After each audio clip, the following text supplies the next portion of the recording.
Područje današnjeg Srema predstavljalo je među između civilizacija, kao i prostor na kome su se ukrštali interesi velikih sila i moćnih država. Tokom srednjeg veka tvrđave su predstavljale jedno od najspecifičnijih obeležja državne, crkvene i velikaške moći. Berkasovo ili Despotovac je tvrđava koja se nalazi kod istoimenog sela u Sremu, u Vojvodini. Ova tvrđava se spominje u srednjevekovnim ugarskim, ali i nekim drugim latinskim izvorima. Vreme i istorijske okolnosti njegovog nastanka nisu poznati. Ali je poznato da se od 1474. godine nalazi u posedu Vuka Grgurovića Brankovića, poznatijeg kao Zmaj Ognjeni Vuk, o kome možete pogledati video na našem kanalu ukoliko niste. Tvrđava je svoj srodni naziv Despotovac dobila na osnovu činjenice da se 1496. godine nalazila u posedu srpskog despota Jovana, koji je u Berkasovo preneo prestonicu iz Kupinova. Jovan Branković je bio srpski despot od 1496. do 1502. godine. Bio je rođeni brat despota Đorđa Brankovića, u monaštvu nazvanog Maksim.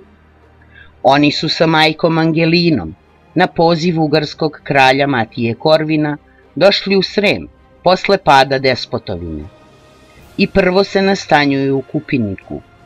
O ovome je bilo reči u našem videu o tvrđavi Kupinik na našem kanalu, pa je pogledajte ukoliko niste. Despot Jovan se proslavio u borbama protiv Osmanlija, svojim vojničkim prodorima po Bosni, a naročito kod Zvornika.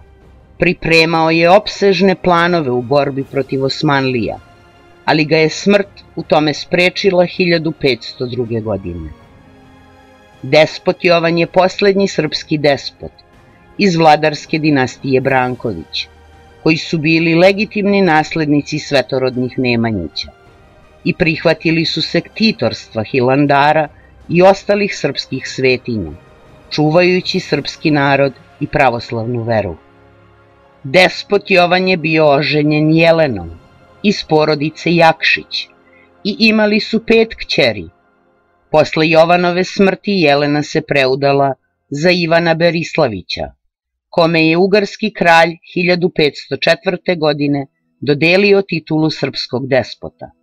Jelena i Ivan su imali sina Stevana Berislavića, koji je nakon Ivanove smrti nasledio titulu srpskog despota.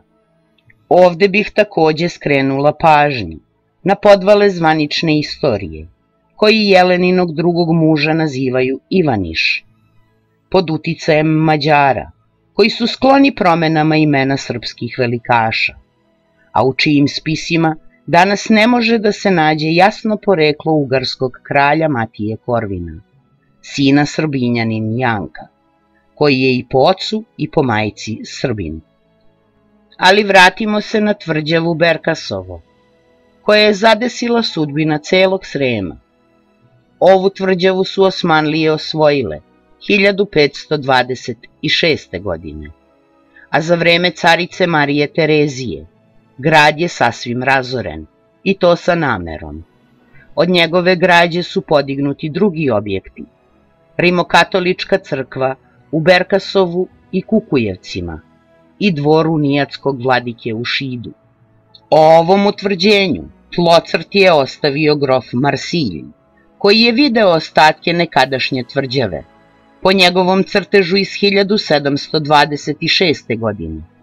Utvrđenje je podignuto na oniskoj delimično veštačkoj uzvišici, koja je sa jedne strane okrenuta dolini, a sa druge se oslanja na talasastu zaravan. Danas su vidljivi samo zemljani rovovi, i to 2 nepravilne približno polukružne zaravne, opkoljene dubokim rovom i zemljanim bedemom. Pored toga još jedan bedem štiti severnu zaravan sa njene istočne strane. Na tvrđavi Berkasovo nikada nisu urađena temeljna i detaljna istraživanja, što je poražavajuće, obzirom o kakvom je istorijskom nasleđu reč.